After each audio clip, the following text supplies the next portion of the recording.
नमस्कार, मैं डॉक्टर सात्विक मनचंदा। आज हम उपस्थित हैं डॉक्टर हेमंत कालरा जी के साथ, जो डायरेक्टर हैं मैक्स हॉस्पिटल शालीमार बाग पल्मोनोलॉजी डिपार्टमेंट के। हम आज जानने की कोशिश करेंगे एक बीमारी के बारे में जिसका नाम है पिजन ब्रीडर्स डिजीज़ या बर्ड फैंसियर्स डिजीज़, जो है तो बड़ी आम बट ज़्यादातर नज़रअंदाज करी जाती है। बिल्कुल बिल्कुल। देखिए सात्विक, ये आपने बताया पिजन ब्रीडर्स डिजीज या बर्ड फैंसियर्स डिजीज, ये एक प्रकार की हाइपर सेंसिटिविटी निमोनाइटिस है। बर्ड्स को पालना बहुत अच्छी बात है, आप उसको दाना डालते हो, उनकी सेवा करते हो, बहुत अच्छी बात है, बहुत पुण्य का काम है। परंतु जो लोग ये काम करते हैं, जो दाना डालते हैं, जो उनकी सेवा करते हैं, जो उनका रख रखाव करते हैं, उनको इस बीमारी के बारे में पता होना बहुत ही जरूरी है। अगर उनको इस तरह की बीमारी रहती है तो उनको ये पता होना चाहिए कि हम इस बीमारी को कैसे मैनेज कर सकते हैं और कैसे बच सकते हैं। तो इसलिए इस प्रॉब्लम को कहते हैं हाइपर सेंसिटिविटी निमोनाइटिस, जो कि दूसरा नाम उसका ये भी है बर्ड फैंसियर्स डिजीज या पिजन फीडर्स लंग। जो लोग पक्षियों को दाना डालते हैं या पक्षियों को देखभाल करते हैं तो उनको ये बीमारी होती है। तो सर, हम ये जानना चाहेंगे कि ये होती क्यों है। देखिए सात्विक, ये उन्हीं लोगों को होती है जो कबूतरों को पालते हैं या दाना वाना खिलाते हैं, है ना, जो उनकी सराउंडिंग्स में रहते हैं, उन लोगों को होती है। बर्ड्स की जो ड्रॉपिंग्स होती हैं, जो उनके जो फेदर्स होते हैं, उनके छोटे छोटे टुकड़े हवा में उड़ते रहते हैं, जहाँ पे पक्षी बैठते हैं उसके आसपास की जो डस्ट होती है वो हवा में उड़ती रहती है। इस तरह के पेशेंट्स के लंग्स के अंदर जाती है और उनको हाइपर सेंसिटिविटी निमोनाइटिस होती है, या पिजन ब्रीडर्स लंग या बर्ड फैंसियर्स लंग कहते हैं। परंतु ये सभी लोगों को नहीं होती है। आपने देखा होगा बहुत सारे लोग कई सड़कों पे कबूतरों को दाना डालते हैं, घरों में भी पालते हैं, सबको दिक्कत नहीं होती है। परंतु कुछ ही लोगों को होती है, जो लोग इस तरह के जो एंटीजेंस होते हैं, जो बर्ड्स के एंटीजेंस होते हैं, उनको जिनको एलर्जिक होता है, जिस एलर्जी को हम हाइपर सेंसिटिविटी निमोनाइटिस कहते हैं। तो सर, जैसे हम जानते हैं कि काफी अलग प्रकार की एलर्जीज भी होती हैं, नाक की, छाती की, तो वो इस प्रकार की एलर्जी से कैसे अलग है। देखिए, दो जो और प्रकार की एलर्जीज होती हैं, एक होती है एलर्जिक राइनाइटिस, एक होती है ब्रोंकियल एस्थमा। इसको समझने से पहले हमें ये पता होना चाहिए कि लंग्स काम कैसे करते हैं, लंग्स होते कैसे हैं। हमारे लंग्स के दो मेन हिस्से होते हैं। एक होता है जो ब्रोंकियल ट्यूब्स होते हैं, जहां से हमारी ऑक्सीजन या हवा लंग्स के अंदर जाती है, ट्रैवल करती है, और लास्ट में जो छोटे छोटे ब्रोंकियल ट्यूब्स होते हैं जिनको ब्रोंक्यूल्स कहते हैं, और उसके बाद एल्वियोलर सैक्स होते हैं, जहां से हवा अल्टीमेटली हमारे शरीर में एंटर करती है।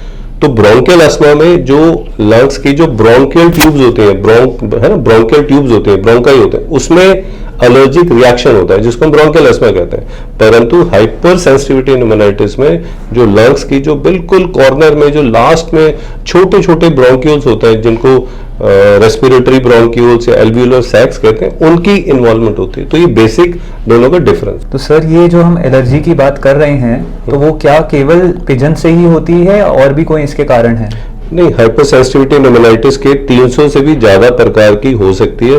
वो आइडेंटिफाई हो चुके हैं जो एलर्जेंस होते हैं हमारे एनवायरनमेंट में रहते हैं।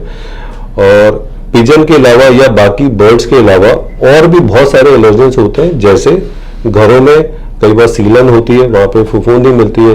कई बार चारा पड़ा रहता है जो गाय भैंस को खिलाते हैं, वहाँ पे भी थोड़ी सी सीलन रहती है, वहाँ पे भी एक अलग प्रकार की फफूंदी या बैक्टीरिया ग्रो करते हैं जो आपके लंग्स में जाते हैं। इसके अलावा एक और एंटिटी होती है, ह्यूमिडिफायर लंग होता है, एयर कंडीशनर लंग होता है। ये सारे हाइपर सेंसिटिविटी निमोनाइटिस के तरीके हैं, कारण है।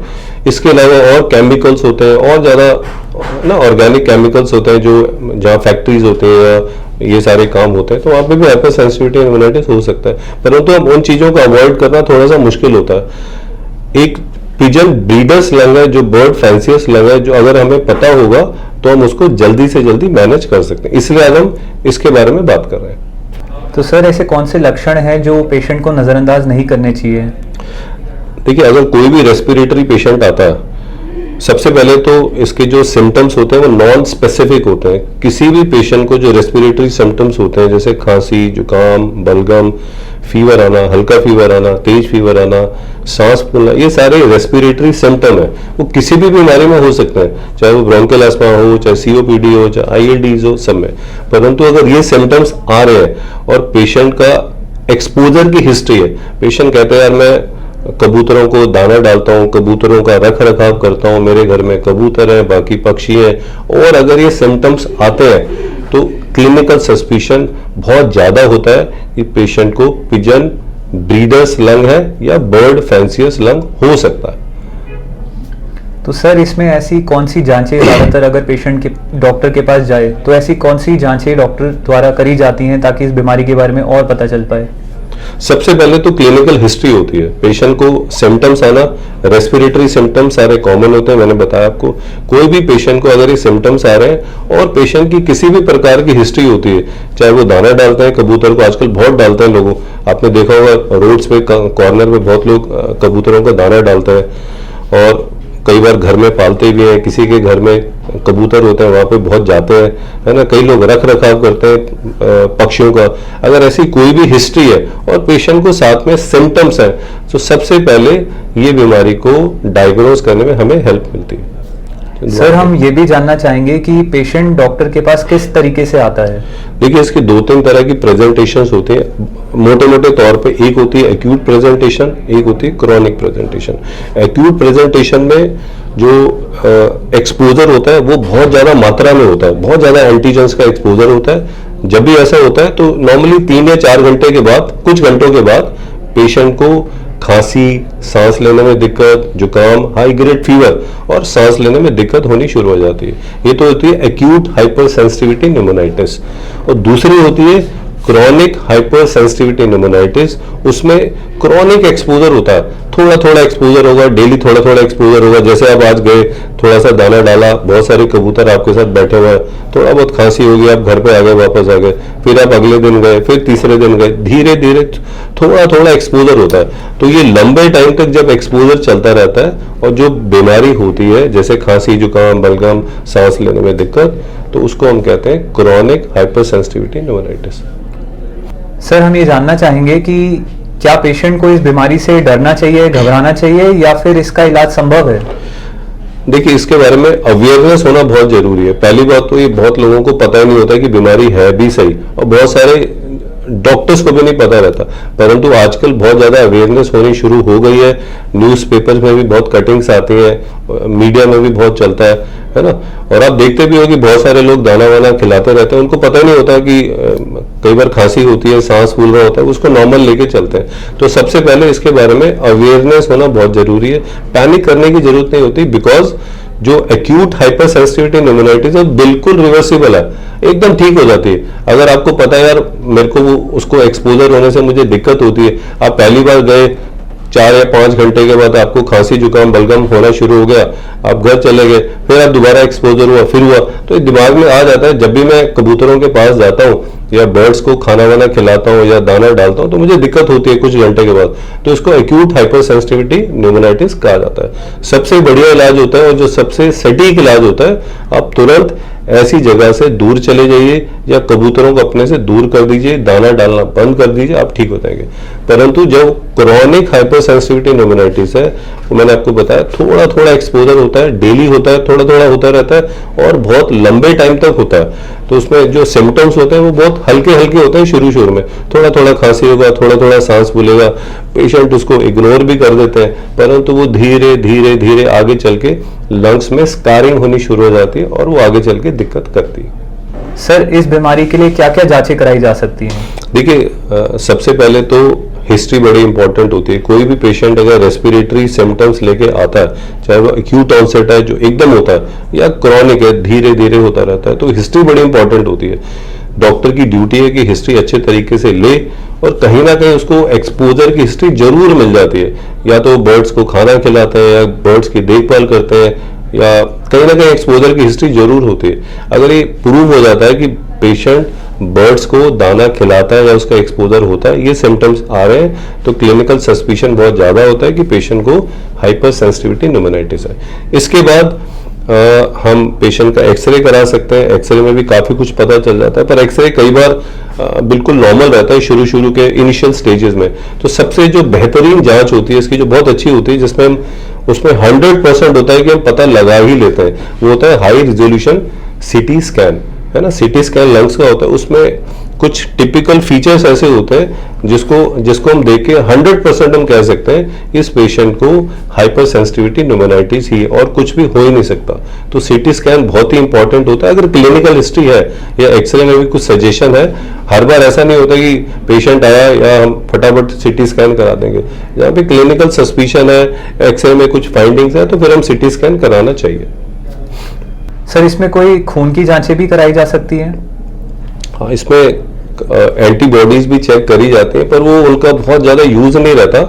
वो हमें सिर्फ एक गाइड करते हैं कि यस, पेशेंट को हाइपर सेंसिटिविटी न्यूमोनाइटिस हो सकता है, बट वो पक्के तौर पर नहीं होता। वो कई नॉर्मल आदमियों को भी पॉजिटिव आ जाती है। जो सबसे इंपॉर्टेंट जांच है डॉक्टर के लिए, वो है HRCT, high resolution CT scan, जो हमें एक परफेक्ट डायग्नोसिस दे सकता है। सर, हम ये भी जानना चाहेंगे कि क्या ये बीमारी इंटरस्टिशियल लंग डिजीज या फेफड़े से कुड़ने वाली बीमारी से अलग है? नहीं, जो एक्यूट हाइपरसेंसिटिविटी न्यूमोनाइटिस है वो तो आईएलडी नहीं माना जाता। वो तो एक्सपोजर की हिस्ट्री है, आपने दवाई ली, आप उस चीज से अलग हो गए, आप ठीक हो जाते हो। जो क्रॉनिक हाइपरसेंसिटिविटी न्यूमोनाइटिस है, यस, वो एक प्रकार की इंटरस्टिशियल लंग डिजीज होती है।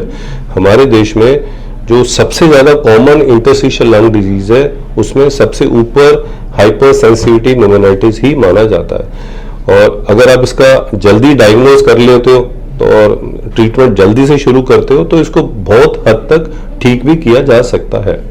सर, इस बीमारी में क्या कोई और जांचें भी कराई जा सकती हैं? सबसे पहले जो मेन टेस्ट होता है इसका, वो HRCT होता है ना। उसके बाद आपने बताया जो एंटीबॉडीज चेक करते हैं, वो हम हर पेशेंट में नहीं कराते हैं, बहुत कॉस्टली रहता है। बट फिर भी अगर पेशेंट कहता है कि कोई ब्लड टेस्ट आप बता सकते हो, तो हम बता देते हैं, पर वो 100% नहीं बताता है कि पेशेंट को अगर उसमें कोई पॉजिटिव आता है तो उसी से हाइपर सेंसिटिविटी हो रही है नहीं हो रही।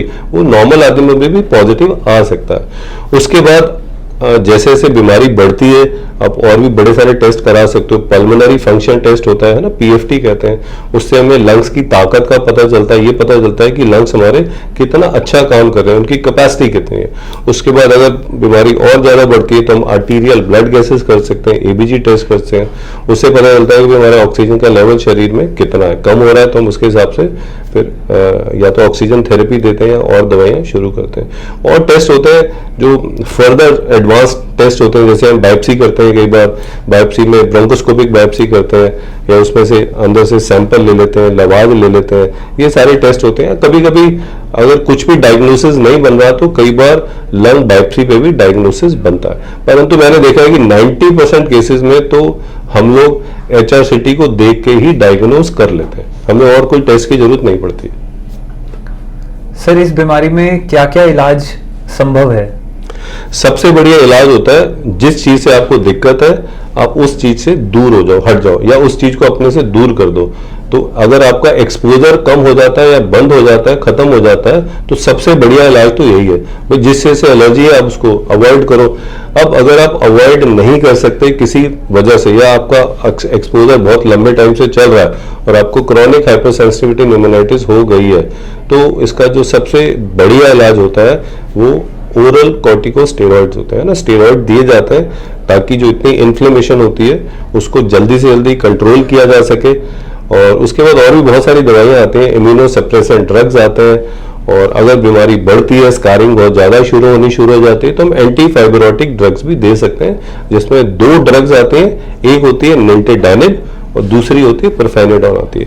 परंतु ये जितनी भी दवाइयाँ हैं, ये बीमारी को कुछ हद तक आपको सिम्टम्स में आराम देंगी, परंतु बीमारी को ठीक नहीं करेंगी। अगर आपका एक्सपोजर चलता जा रहा, आप कहो कि मैं उधर से पिजन को दाना भी खिलाता रहूं, एक्सपोजर भी चलता रहे, मैं इधर से दवाई भी लेता रहूं, तो फिर पूरा आराम नहीं आएगा, जिससे आपको दिक्कत है। अगर आपको पता चल जाता है फलाना चीज से आपको दिक्कत है, तो वहां से हट जाइए, दूर हो जाइए और दवाई लीजिए, आप बेटर हो जाएंगे। सर काफी लोगों का सवाल ये था कि क्या हम इस बीमारी को ऐसे ही छोड़ सकते हैं, कोई दवाई ना ले तो क्या कोई कॉम्प्लिकेशन हो सकती है? एक्यूट हाइपर सेंसिटिविटी में तो कोई दिक्कत नहीं होती है। अगर आपको पता चल गया कि भाई उस चीज से मुझे दिक्कत है, आप उससे दूर हो जाइए, है ना। पैरासीटामोल की गोली, कफ सिरप, एंटी एलर्जिक लेंगे, आप उससे दूर रहेंगे तो ठीक हो जाएंगे, 100% ठीक हो जाएंगे। पर जो क्रॉनिक हाइपर सेंसिटिविटी न्यूमोनाइटिस है, उसमें क्योंकि स्कारिंग होनी शुरू हो जाती है, आपको दवाइयों की जरूरत पड़ेगी, जिसमें स्टेरॉइड्स है, इम्यूनोसप्रेसेंट ड्रग्स आते हैं, एंटी फाइब्रोटिक ड्रग्स आते हैं, वो सारे लेने पड़ते हैं। परंतु मैंने देखा है कि क्योंकि इतने साल से प्रैक्टिस करते हुए, अगर मैं दिल्ली में काम कर रहा हूँ और इस तरह के पेशेंट आते हैं, वो दवाइयाँ मैंने उनको लिख के दी और पेशेंट कई बार ऑस्ट्रेलिया चला गया या कुछ और किसी कंट्री में चला गया जहाँ पे पोल्यूशन है ही नहीं, बिल्कुल नीट एंड क्लीन है, पेशेंट अपने भी दवाई बंद कर देते हैं और 6 महीने के बाद आते हैं, वो कहते हैं मैं तो बिल्कुल ठीक हूँ, मैंने तो दवाई ली नहीं। तो ये देखने को मिलता है, पर ये एडवाइजेबल नहीं है कि आप बिना डॉक्टर के सलाह लिए बिना आप दवाई बंद कर दो। हाँ, डोज आप कम कर सकते हो, बिल्कुल एक्सपोजर खत्म हो गया तो बहुत ही रेयरली हो सकता है बिल्कुल आराम आ भी जाए, परंतु प्लीज अपने डॉक्टर से पूछ के करिए। सर दवाइयों के अलावा भी और कोई थेरेपीज हैं जो हम पेशेंट की मदद के लिए उनको दे सकते हैं? हाँ, अगर इसमें आपका ऑक्सीजन लेवल कम होता है चलने पे या घर में बैठे बैठे भी, क्योंकि बहुत ज़्यादा एडवांस्ड स्टेज पे ऑक्सीजन का लेवल कम हो जाता है, तो ऑक्सीजन थेरेपी देनी होती है। अगर आपको चलते समय आपकी ऑक्सीजन कम होती है तो हम चलते समय देते हैं। अगर आपको बैठे हुए घर में ऑक्सीजन की कमी होती है तो ऑक्सीजन हम बैठे हुए देते हैं, ये तो ऑक्सीजन थेरेपी होगी। इसके साथ बहुत ही जरूरी है, क्योंकि इस तरह के पेशेंट चलते नहीं है, काम नहीं करते, क्योंकि उनका सांस फूलता है, तो हम अक्सर इस तरह के पेशेंट्स को पल्मोनरी रिहैबिलिटेशन में एनरोल करते हैं। इससे मैंने देखा ये बहुत ही बढ़िया तरीका है उनको एक तो मोटिवेट करने के लिए, उनका मेंटल स्ट्रेंथ देने के लिए, फिजिकल स्ट्रेंथ देने के लिए, उनको बहुत अच्छा फील करते हैं, बहुत सारे लोगों के साथ बैठ के एक्सरसाइज करते हैं, उनको बहुत मोटिवेशन मिलते हैं। तो एक पल्मोनरी रिहैबिलिटेशन जो एक ऐसी चीज है जिसको मैं बहुत ज्यादा रिकमेंड करता हूँ अपने कोई भी इंटरस्टिशियल लंग डिजीज के पेशेंट को। उसके बाद जो 2 और चीजें वो वैक्सीनेशन है। आपको फ्लू की वैक्सीन लेनी होती है हर साल, निमोनिया की वैक्सीन लेनी होती है 5 साल में एक बार, ये बहुत जरूरी है ताकि आपकी जो रिकरेंट इन्फेक्शंस हैं वो ना हो। इसके बाद और भी ज्यादा जो होते हैं वो लाइफस्टाइल चेंजेस होते हैं। लाइफस्टाइल में आपको अपनी डाइट को बहुत अच्छा रखना होता है, आपकी प्रोटीन डाइट होनी चाहिए, आपके पास वेजिटेबल्स खाने चाहिए, सब्जियां खानी चाहिए, फ्रूट्स खाने चाहिए, है ना। अच्छी अमाउंट में आपको पानी पीना होता है अगर डॉक्टर कहते हैं तो। उसके बाद आपको अगर ऑक्सीजन की जरूरत है तो आपको ऑक्सीजन लेनी होती है। तो ये सारी चीजें आप अपने घर पे कर सकते हैं। इसके बाद जो एनवायरमेंटल चेंजेस है वो भी बहुत जरूरी होते हैं खान पान के साथ में। एनवायरमेंटल चेंजेस होते हैं जैसे अगर आपको पता चल गया भाई मुझे कबूतर से दिक्कत है या कोई पक्षी से दिक्कत है तो आप उसको हटाइए। अगर आपके पास 2 ही कमरे हैं तो आप अपना कमरा चेंज करिए। आपने अगर सफाई करनी है तो आप ड्राई डस्टिंग नहीं करेंगे, आप झाड़ू नहीं मारेंगे, है ना। पोछा लगाना है, गीला पोछा लगाना होता है ताकि वो जो डस्ट होती है जो कबूतरों के आसपास रहती है, जो उनके पिंजरों में रहती है, वो उड़े ना। तो आपने वेट डस्टिंग करनी है, पोछा लगाना है। आप एयर फिल्टर यूज कर सकते हैं, एयर प्यूरिफायर घर में यूज कर सकते हैं। वो हेपा फिल्टर होने चाहिए, ट्रू हेपा फिल्टर होने चाहिए। मार्केट में बहुत सारे फिल्टर आते हैं जो हेपा के नाम से आते हैं।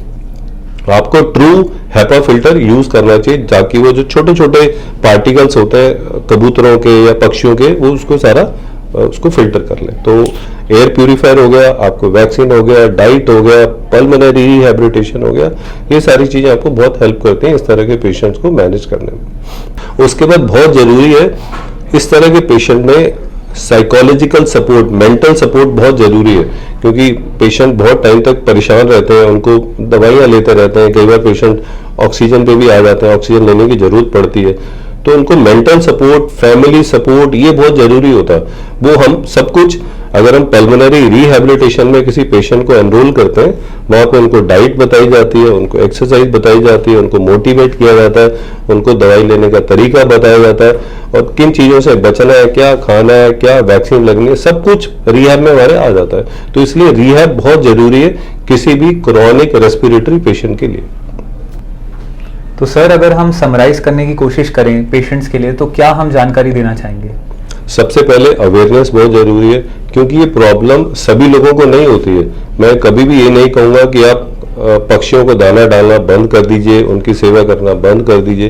परंतु अगर आपको ये बीमारी है तो आप जितना भी एक्सपोजर को कम करोगे बहुत अच्छा है, क्योंकि सबको होती ही नहीं है। इतने लोग दाना डालते हैं, है ना, सब फिट रहते हैं, कोई दिक्कत नहीं होती, कितने सालों से डाल रहे हैं, क्योंकि है ही एलर्जिक प्रॉब्लम है और सभी को होती नहीं, कुछ ही लोगों को होती है। परंतु अगर होती है तो आप पक्षियों से दूर हो जाइए, उनको दाना डालना बंद कर दीजिए, उनके साथ एक्सपोजर उनका कम कर दिए तो आप बिल्कुल ठीक हो जाएंगे। जितनी जल्दी ये बीमारी डायग्नोस होगी उतना बेहतर हम इलाज कर पाते हैं इसका। Thank you.